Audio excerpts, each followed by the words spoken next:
أعوذ بالله من الشيطان الرجيم. بسم الله الرحمن الرحيم.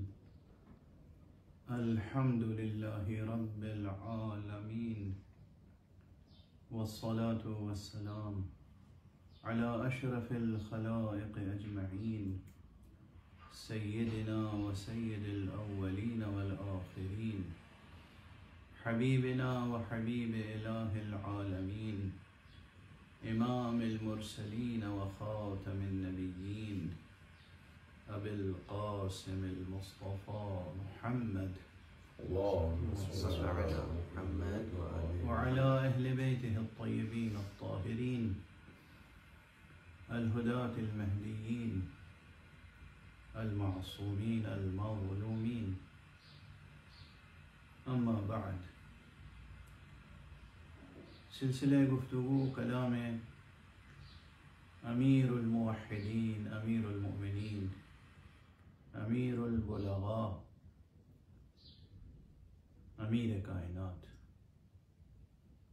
مولا کائنات امیر المؤمنین علیہ السلام کے کلام سے، ان کے کلام کی روشنی میں علم عرفان و احسان کے تعلق سے ہے۔ یہاں پر دو ایک سوالات ایسے آئے ہیں جن کا جواب دے دینا مناسب معلوم ہوتا ہے، چونکہ کلی طور پر موضوع سے مربوط سوالات ہیں اور سلسلہ بحث میں اس کو اگر شروع ہی میں پہلے درس میں پہلی قسط میں اس گفتگو کی عرض کر دیا ہوتا تو شاید اور بہتر ہوتا۔ بہرحال سوال کلمہ صوفی اور تصوف سے متعلق ہے کہ کیا علم عرفان اور علم احسان علم تصوف ہے، تو پھر میں علم تصوف کا لفظ کیوں نہیں استعمال کر رہا ہوں۔ مسئلہ بہت واضح ہے۔ اس فقیر کے نزدیک وہ الفاظ، وہ کلمات، وہ عناوین جو لسان مبارک مصطفیٰ صلی اللہ علیہ وآلہ وسلم پر آئے ہیں اور حق سبحانہ و تعالیٰ کی طرف سے نازل ہوئے، وہ ہماری ذہنی، علمی، روحانی، ظاہری اور باطنی، شرعی اور اخلاقی اور سماجی ہر طرح کی تمام ضرورتوں کا احاطہ کرتے ہیں اچھی طرح سے، اور اس کے علاوہ ہمیں کسی نہ لفظ کی ضرورت ہے نہ معنی کی۔ ہمیں کسی لفظ، کسی عنوان، کسی معنی، کسی مضمون کی ضرورت نہیں ہے بجز ان الفاظ کے، ان کلمات کے، ان عناوین کے جو حضرت حق سبحانہ و تعالی نے لسان مبارک صادق و مصدق مصطفیٰ صلی اللہ علیہ وآلہ وسلم پر جاری فرمائے ہیں اور ان کے توسط سے ہم تک پہنچے۔ اگر آپ کے اذہان بیدار ہیں اور عشق الہی، محبت الہیہ سے آپ کے قلوب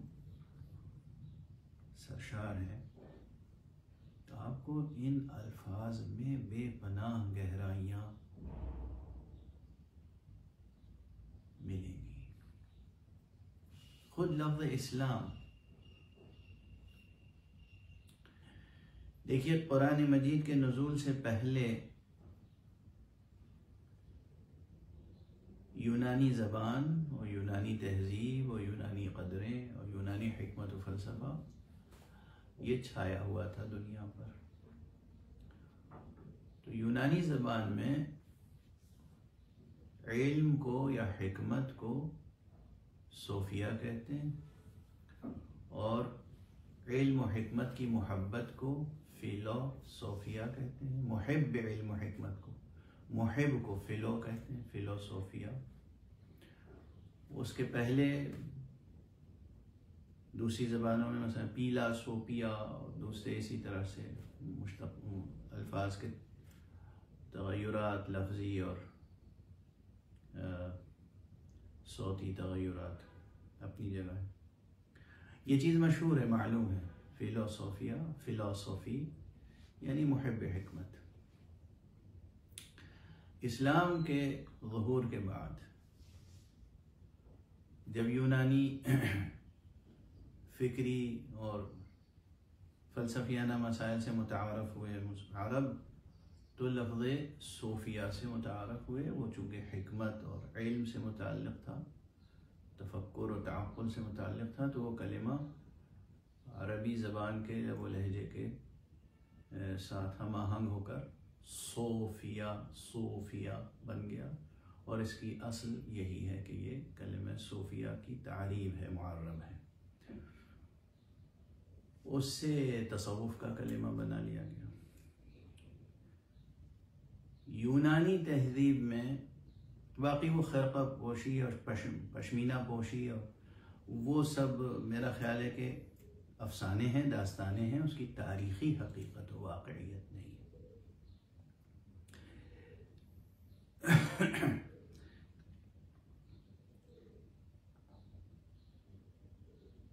یونانی تاریخ میں موٹی موٹی دو تحریکیں بہت تھیں. ایک سفسطہ تھا. سفسطہ اسے کہتے ہیں کہ حقائق کا انکار، حقیقت خارجیہ کا انکار، جو ہمارے شعراء کو بہت اچھا مضمون لگتا ہے یہ، اور تصوف زدہ شعراء کو اور زیادہ اچھا لگتا ہے. تصوف زدہ ہونا الگ ہے اور حقیقت میں متقی اور عارف اور مؤمن ہونا الگ ہے. جو بزرگ صوفیاں ہیں، جو حقیقت میں علماء تھے، ان کی عظمتوں کو سلام، لیکن جو عام طور پر متصوف اور تصوف زدہ لوگ ہیں، ان کی قدر و قیمت ویسے ہی ہے جیسے عام طور پر شریعت زدہ لوگ ہیں، جو واقعاً متشرع ہیں، متعاہد ہیں، متعبد ہیں. ان کی عظمتوں کو سلام. تو جو صوفی افکار سے متاثر ہو کر اس حقیقت خارجیہ کا انکار کرتے ہیں، ہر چند کہیں کہ ہے نہیں ہے، تو اس طرح کے جو تعبیرات شعراء کے ہاں ہیں، یہ سفسطہ ہے، حقیقت خارجیہ کا انکار. اس سفسطے کا جواب بھی لفظ اسلام میں موجود ہے. اسلام کیا ہے؟ حقیقت حقہ، حقیقت واقعیہ کا اعتراف، تسلیم، اقرار. حقیقت کا اور حقیقت کے مظاہر کا اقرار اسلام ہے، اور حقیقت کا انکار سفسطہ. تو خود لفظ اسلام کی عظمت اور اہمیت علمی اور معرفی اور علمیاتی کس قدر ہے. پھر دوسرا رجحان کیا تھا؟ سفسطے کے مقابلے میں فلسفہ، یعنی ایک حقیقت خارجی کا انکار کرتے تھے اور ایک حقائق خارجیہ کا اقرار کرتے تھے. یہ جو حقائق خارجیہ کا زمین تا آسمان جو حقائق موجود ہیں، چاہے وہ مرئی ہوں یا غیر مرئی، ان کا جو اعتراف کرتے ہیں، اقرار کرتے ہیں کہ ہاں ہے، ہستی ہے، وجود ہے، اور پھر وہ وجود شناسی کا سفر شروع کرتے ہیں. تو اس فلسفے سے بڑھ کر ہمارے پاس جو کلمہ ہے وہ ہے کلمہ ایمان، یعنی حقائق خارجیہ کی اور حقیقت کبریٰ کی تصدیق. اسلام کیا ہے؟ اعتراف، اقرار. ایمان کیا ہے؟ تصدیق. تصدیق ممکن نہیں ہے جب تک کہ آپ ان علمی و منطقی اور لازمی و فطری و بدیہی یا جہاں جہاں ضرورت ہو وہاں ضروری و کسبی مقدمات طے کر کے تصدیق کریں. یہ لفظ ایمان لفظ فلسفے سے کہیں برتر اور کہیں مؤثر تر اور نورانی تر ہے. اور اسی طرح لفظ اسلام تو سفسطے کی جڑ ہی کاٹ دیتا ہے. تو تو لفظ اسلام، لفظ ایمان اور پھر لفظ حکمت جو قرآن مجید میں آیا اور رسول اللہ صلی اللہ علیہ وآلہ وسلم کو کے وظائف میں سے تعلیم کتاب و حکمت ہے، وَيُعَلِّمُهُمُ الْكِتَابَ وَالْحِکْمَةَ۔ تو یہ جو کلمات ہیں اسلام، ایمان، حکمت، یہ ہمیں دوسرے تمام عناوین و مصطلحات سے بخوبی اور بمراتب بدرجہ بڑھ کر بے نیاز کر دیتے۔ اس لیے ہمیں کسی ایک اچھے اور سچے مسلمان اور ایک اچھے اور سچے مومن کو جو پیغام توحید اور شریعت اسلامیہ اور حکمت قرآنیہ، حکمت یمانیہ کا پیروکار ہے، اسے کسی اور عنوان کی ضرورت نہیں ہے۔ میرا خیال ہے کہ ان معروضات میں سائل کا جواب ہو گیا ہے، اور اس لیے ہم جو سلسلہ تھا، جہاں تک پہنچی تھی گفتگو، اس کو آگے بڑھاتے ہیں۔ سلسلہ تھا امیر المومنین علیہ السلام کے کلمات میں سے، اس کلام کی روشنی میں کہ سئل علیہ السلام عن الایمان، ایمان کے تعلق سے سوال کیا گیا آپ سے۔ آپ نے فرمایا الایمان علی 4 دعائم، علی الصبر والیقین والعدل والجہاد۔ ایمان تو 4 ستونوں پر قائم ہے، عرش ایمان 4 ستونوں پر قائم ہے، صبر، یقین، عدل اور جہاد۔ گزشتہ گفتگو میں اشارہ کیا تھا کہ یہ صبر جو ہے یہاں پر علم اخلاق کی کتابوں میں جو صبر کا مفہوم ہے اس سے کہیں برتر، عمیق تر، کامل تر اور شامل تر، وسیع تر مفہوم صبر ہے یہاں پر۔ قرآن مجید کی روشنی میں دیکھیں تو صبر فرائض میں سے ہے۔ فریضہ آپ کسے کہتے ہیں؟ جسے اللہ سبحانہ و تعالیٰ نے فرض کیا، واجب کیا۔ قرآن مجید میں 1 سے زائد مقامات پر صبر کے لیے صیغہ امر آیا ہے، فاصبر۔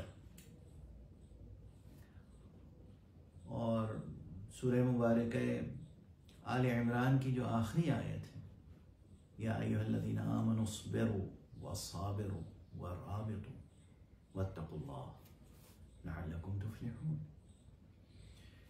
اور یا ایھا الذین آمنوا اصبروا، اے ایمان لانے والوں صبر کرو، وصابروا، یہ صابر، صبر اور صابر، صبر کا ایک برتر مرحلہ ہے۔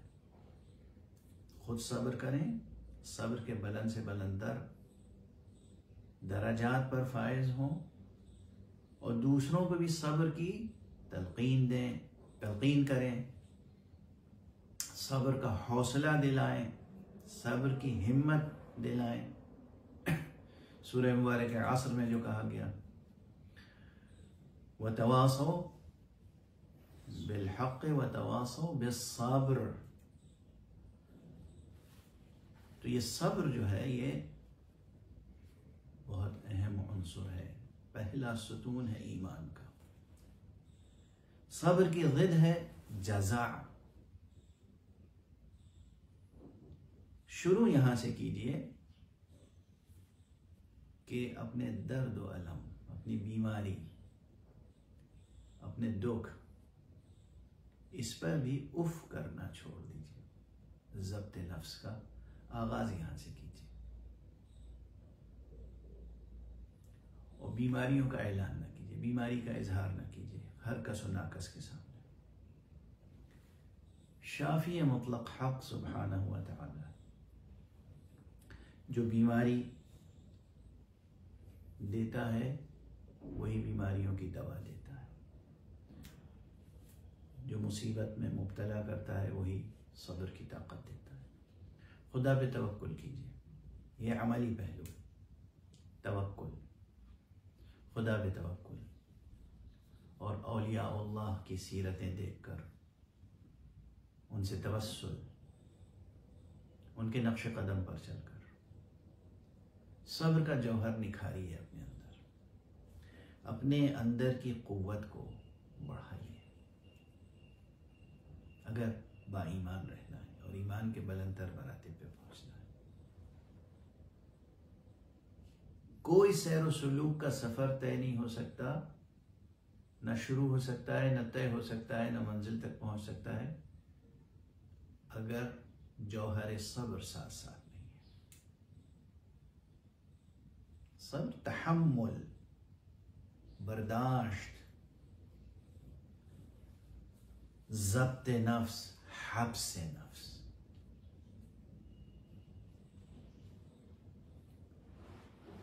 درد سے، اپنے ذاتی درد اور دکھ اور الم سے گفتگو شروع ہو اور پھر کوشش شروع ہو، سعی، جد و جہد، مجاہدہ نفس۔